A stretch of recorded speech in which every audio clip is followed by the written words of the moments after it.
नमस्कार. सध्या समाजामध्ये पीसीओडी, पीसीओएस सारख्या केसेस अतिशय मोठ्या प्रमाणात वाढताना दिसतात. बेसिकली पीसीओडी, पीसीओएस हे लाईफस्टाईल डिसऑर्डर्स आहेत आणि गेल्या 13 वर्षाच्या माझ्या प्रॅक्टिसमध्ये गेल्या 5 वर्षांमध्ये अतिशय म्हणजे 10 पैकी 8 मुलींना किंवा बायकांना पीसीओडी होताना दिसतो. तर याचा वयोगट काय?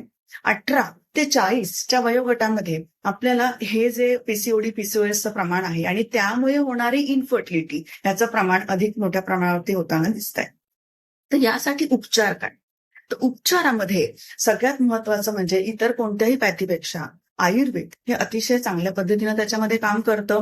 मग त्याच्यामध्ये जे सिम्पटम्स आहेत पीसीओडी, पीसीओएसचे म्हणजे हेअरफॉल आहे, वेट गेन आहे किंवा अनियमित पाळी आहे, या सगळ्यांवरती अतिशय चांगला परिणामकारक जो उपचार आहेत ते आयुर्वेदामध्ये आहेत. थँक्यू.